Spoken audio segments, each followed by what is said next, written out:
Good evening, everyone, and welcome back to Failing is Not an Option, where we are all thing marriage and family therapy. So, this evening, I thought that we would just take a dive into contextual family therapy. We are actually going to be going through all of the key terms to this model in depth as I possibly can get, and I'm going to do like a little comparisons to my own family, to my own childhood, so that you do have a better understanding. When it comes to these terms in contextual family therapy, some of the terms are exactly what you think they mean, so don't try to trick yourself into thinking that it's not. Some of the terms that are in contextual family therapy, I want you to take a dive into your own family history so that you have a better understanding of some of the relationships that each of them have when it comes to ourselves, our family, and our childhood. There are four dimensions to contextual family therapy, as you can see before you. That's facts, the psychology, transactions, and the relational ethics. The facts is just what's the truth. Your birth, illness, trauma you may have, socioeconomic factors. It's just information about you. Individual psychology. What is psychology when you think about it? Thoughts, emotions, behavior, personality, coping. What it says it is exactly what it is. But when we take a look at transactions, now transactions take the place of what? How we communicate with each other, our boundaries, the alliances that we may have, what our roles are within the family, right? Those are your transactions. But your relational ethics is how you relate to other people and what's ethical when you do so. That's loyalty, entitlement, ledgers, balances, trustworthiness, fairness, justice in the relationships, depths in what's owed to you, whatever the case may be when it comes to how ethically you behave within a relationship when you relate to someone, right? So I know transactions and relational ethics are kind of like two of the ones that is like, okay, well, does it mean what it says it mean? It does once you have a better understanding of it.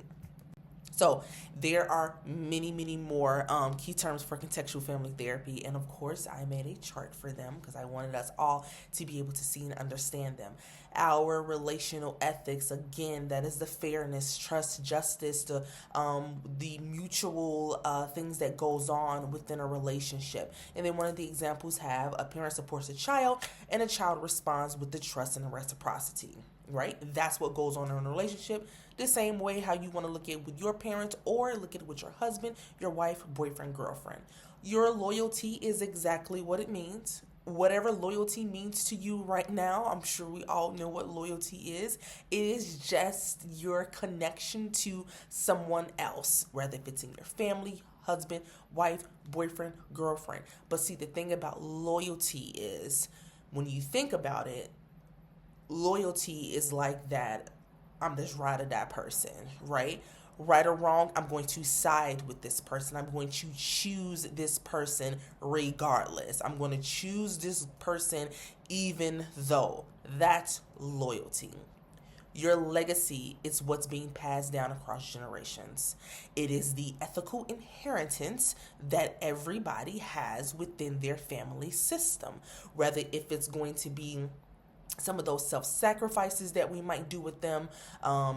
Different ways to look at legacy is like I use myself as an example when it came to my mother and when she passed on, some of the things that she was doing I started to do within the family. I took that over so that it can continue, and hopefully those after me will do the same. That's a legacy. Your ledger is your balance sheet. That's the give and take in the relationship. Now, in our ledger, we have some of those debts, right? What we feel like what is owed to us, right? But one of the examples that they talked about is a child feels they owe a parent because the parent sacrificed a lot. But when we also take a look at it in an in-depth response to it, our ledger sometimes becomes unbalanced. And when it becomes unbalanced, what happens? It leads to a lot of destructive things, right? So our ledger, the give and take, we are taking in account what is going on in a relationship, what I'm doing for this person in the relationship, how much this person is taking from me in the relationship, and that what I am also receiving in return and what I am not receiving in return. Equitable asymmetry, that is a healthy imbalance. Your parents are supposed to take care of you as a child. It should not be the other way. The parents provide protection, resources, place to live, food, water, clothes, shoes. That is their job. It's not the child's job to do so. A merit is a credit that is earned when you give or when you're caring for someone. When you are acting like you are supposed to act in a relationship, you receive a merit. That is the credit. But when you think about the ledger, your credit and your debts, they should be even. Debts should not outweigh the credits, because then we have an uneven balance, and then it can cause some destruction. Filial loyalty, that is the loyalty that you have towards your parents as a child, simply because they are your parents. They do no right, they do no wrong, you don't care. This is my mother, she ain't did nothing wrong. I'm going to side with her regardless, simply because she's my mother. Same way how it is with me. This is my mom, she ain't never did nothing wrong. She didn't deserve to be treated that way. That's how I was as a child. But when it comes to split filial loyalty, now this child, or you, I'm speaking like all of us, we are pulled between two different places. The loyalty that we have to this person, but then sometimes the loyalty that we have for ourselves. And I can use myself as an example. When it comes to my family, yes, I am loyal to my family, but if you do something wrong, I cannot side with you. That's the split filial loyalty. Or do it the opposite way. I know what they did is wrong. Now I'm stuck worrying about it myself. Did I do the right thing? Did they do the right thing? I can't do this. I don't want to do that, but they're my family. I have to be loyal to them because everybody else is being loyal to them. No, absolutely not. I am totally different. I don't like to be caught in between two different things, so I will tell a person, like, if you're wrong, you're wrong. Loyal or not to you, wrong is wrong. Some people think the reverse, some people think otherwise. Your revolving slate of injustice, this is just a cycle of perceived unfairness, perceived guilt, perceived wrongdoing, hurt that is being passed down within family generations. For example, if you take a child who has been parentified, in adulthood, they grow resentful. Most likely, because they were parentified, they are unconsciously going to do that to their own children. The revolving slate is like the multi-generational transmission process. It's simply passed down across generations. Your debts, which is the filial responsibility when it comes to the child. A child may feel obligated to care or repay their parents. I can use myself as an example for that. Right now, my father has this whole notion that I owe him money. I have to pay him. And why? I don't understand, but sometimes I do feel like I am obligated to repay him for what he has done for me. That's filial responsibility. Those are the debts that you have. Now, we talked about the destructive entitlements. When that ledger is out of whack, it's too much that is on the debt side that someone owes you, it becomes destructive. So now you are going to be acting out in very harmful ways in order to collect on what you was not given. The example that I can use is from a parentified child.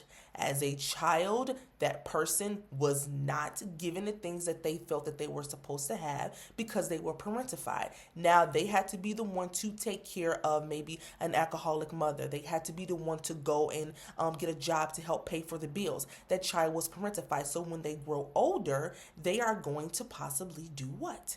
Demand this stuff from their own kids. Or as an adult, that adult probably is going to be out here doing things that she or he should have been doing when they were a teenager, and now their kids are going to suffer for it. I also have a family member that does that. Because they felt like as though they were parentified, they didn't get to do the things when they were a teenager or when they was a kid, such as going to sleepovers, going out having fun, going to parties and everything. As an adult, they feel that it is entitled to them. They didn't get it as a kid, so now as an adult, I'm going to collect on my past injustices, but it's going to be harmful to other people. Parentification, again, child takes on the adult responsibilities. We know about that. I forgot. Let's go back. Constructive entitlement. That is a healthy entitlement that is earned through the fairness and the past merit. And one of the examples that I can use is for myself. When my mother got sick, I quit my job. I stopped going to school. There was no way for me to pay my bills, pay my credit cards, whatever the case may be. My family actually stepped in and helped me do that. I gave a lot up. So I expected some responsible and reasonable support from my family. That is constructive entitlement. When we look at exoneration, this is the balance that we bring back to the family system. We need to understand why our parents did what they did in the first place so that we are not constantly going through life blaming them for what they did. We need to realize that what our parents did to us, it probably came from somewhere else. I use myself as an example. My mother was an alcoholic. Was she depressed and anxious? Yes. My father was physically abusive. Why? So some of the things that I had to then learn and understand is my mother and father did the things that they did because of the history and the trauma that they had gone through. They had already went through segregation, racism, worrying about whether or not if they're going to be killed because of the color of their skin, not knowing where they were going to get their next food from, things of that nature. That's exoneration. That's the balance that we bring back because I realize that I can't blame my parents for what they did to me because they were already going through their own trauma, but it was just projected onto me. That's exoneration. That's the balance that we bring back in order to reduce blame for the things that occurred to us in our childhood. Deparentification, we got to get those appropriate roles back. The parents need to be the parent. The child needs to be the child. The parent needs to have the responsibility. A child should not be taking care of their mother or their father. It needs to be vice versa. Your multidirected partiality is just simply the therapist evenly siding with everyone, evenly being empathetic to each and every one of the clients in that room. Whew. That was a lot. I know it's a lot of terms for contextual family therapy, but thank you so much for rocking with me. Stay with me. We're moving on to the assessing part. So when it comes to contextual family therapy, there needs to be a rich history to be taken. A genogram is what they're going to use. That therapist is going to focus on the families or the client, the couple, whoever the case may be. Do you have enough money to get the things that you need? Do you have food? Do you have shelter? Where are you living right now? Right? So they're going to look at some of that trust, the loyalty, reliability, and the fairness that is also within the family. But let's go back to the focus on the family resources. Sometimes we know and we may think about that if there is a family, there's kids in the family that comes from a place where they don't have a lot of food. They don't have the things that they feel they should have. Like they don't have the things that they see other kids that may have. Those kids may grow up and seem to think that this is your fault as to why we didn't have money. I'm this way because of you. We struggled with homelessness. This is you. You did this and you did that. So that contextual family therapist first needs to know if all of that stuff is taken into account too in order for this family to have trust with this therapist and also can create a more nurturing and relationship so that when the future comes around, that child will not then be sitting there blaming their parents for the things that are going on. Okay, now let's go to the designing and conducting treatment. This is going to be our goals.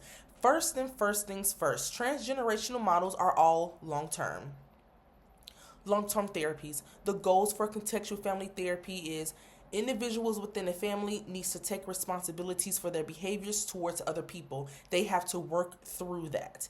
If you feel as though what they did to you was justifiable, okay, this person needs to apologize. Once this person apologizes and reaches exoneration, you can't keep sticking and going back to the past. The ledger is the one that needs to be balanced. Right? We need to know, is it irrational guilt? Is it justifiable? Just because your parent punished you for going to school fighting somebody, you can't be upset at your parent for that because that's justifiable, right? You can't be doing that, right? We need to be moving towards exoneration of self and others, and the family system must be balanced by fairness and the considerations from other people. Now, this is your phases of therapy. So let's pay close attention to this. In the early phase, and we're going to take a deep dive into the middle phase and the late phase.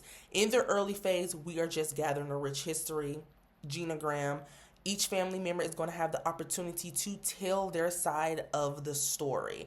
But that contextual therapist might take sides with another person in order to have a better understanding. It's not more so like the whole unbalancing in structural and strategic therapy. Don't get this misconstrued with joining, which is what I think Valeni talks about that in his book too. They get to, taking the sides and telling their sides of the story or whatever at some point. But in the middle phase, that therapist is going to be looking at the social and financial welfare. We need to be looking at, is there violence within the family? Is they violence within the community in which they live in? Do they live in a shelter? Do you live in an apartment? Do you live in a home? Do you have enough food? Do you have water? Do you have clothes? Do you have shoes? This is what the therapist is going to be looking at. And then, of course, in the late phase, clients need to be more considerate and take responsibility. If you did somebody wrong, take responsibility for it. If someone else did you wrong, then understand why, see if it's justifiable so that you can reach those desired levels of the fairness and the trustworthiness within the family. Okay? This is your middle phase of therapy. This is what happens. We are going to be looking at restoring that ledger. Remember, we talked about we need to identify, are there imbalances when it comes to the giving and the receiving? If there is a child that is parentified, we need to have that teenager or that child take a step back, and that mother or that father has to reclaim their role. That's where the balance comes in. We're going to be looking at some of those destructive entitlements. Are there any past injustices that you feel like that it's still impacting you today as to why you are treating other people the way you're treating them? Are there past injustices that is causing you to have some of these harmful behaviors? Because if so, we need to be working towards constructive entitlement. If you felt that you were neglected, as a child or whatever, we need to be looking at healthier ways to look at that so that you can stop punishing the people around you. And then we're going to be talking about deparentification, moving the child back to where they belong in hierarchy, right? We need to be looking at leaning towards that constructive entitlement. Of course, still working on the multidirected partiality, where everybody's perspective in that room matters. That therapist cannot take sides. Loyalty and legacies, what are they? Are they invisible loyalties? Are they split loyalties? What are they? We need to bring those back to the surface. We need to identify who was fair, who was unfair. And then we need to be looking at some of those relational patterns, right? We need to be building on that trust and that fairness. This is the middle phase of contextual therapy. You got restoring the ledger. We're addressing some of those destructive entitlements, deparentification. We're looking at the loyalties and the legacies that exist within this family, and then we have to be moving on from the unfair to the fair component. Your late phase is typically like any other model is going to be. We need to be doing what? Consolidating some of those gains that you've made. If you've made it to the point of trust and fairness, okay, now we need to be looking at some of these balanced relationships. We can't continue to be blaming each other for what's going on once we've moved towards that trust and that fairness. If we've made it to constructive entitlements, how are we going to maintain that, right? We need to make sure that each person has their own things that they felt like was owed to them so that they can stop harming other people. We don't want to go back to those destructive patterns. Once we've identified some of those triggers, you cannot keep going back to it. Once we've got that book balanced, it has to stay that way in order for us to prepare for termination. Are we going to be able to sustain some of these strategies that we work to? We need to be looking at that legacy and also that future. Family members are going to be able to pass on some of the positive relational patterns versus the destructive ones. That is your late phase of contextual family therapy. That sums up contextual family therapy. I know it's a lot, but it has a flow to it. And if you were able to identify what that flow is to contextual family therapy, take some time to take a look at your own family. Look at the relationships that you are in, because I know contextual family therapy focuses on a lot of amongst family members and how we treat our family members. But if you actually take a look at it, you carry over that into some of your own personal relationships with other people, especially when it comes to loyalty, especially when it comes to unfairness. If you pay attention to your relationship, whether if you're married, boyfriend, girlfriend, whoever the case may be, unconsciously in a previous relationship that you had, you felt like you didn't receive what you were supposed to receive. So by the next time you get into that next relationship, you are going to make sure that this person knows, I'm not going to stand for this. I ain't putting up with none of this no more. I ain't doing none of that. That is the whole thing about the ledger, the give and takes in relationships. Just take a moment, think about your own family, and look at it. Look at some of these questions that I have. I said that I was going to start doing this all the time. Check your understanding. After watching this video, what do you know about contextual family therapy? What are some of those key concepts? How is it different from Bowen and object relations? Take a few minutes, if you want to, leave a comment and let me know some of your checking of your understanding to these questions, and then let's have a conversation about it. This sums up everything. So if anybody have any questions, comments, or concerns, as always, feel free to reach out to me. If this video or any of my other videos have helped you, please send me a super thanks. Please donate to this channel so that I can continue to help everyone trying to pass the MFT national exam. Have a good evening, everyone.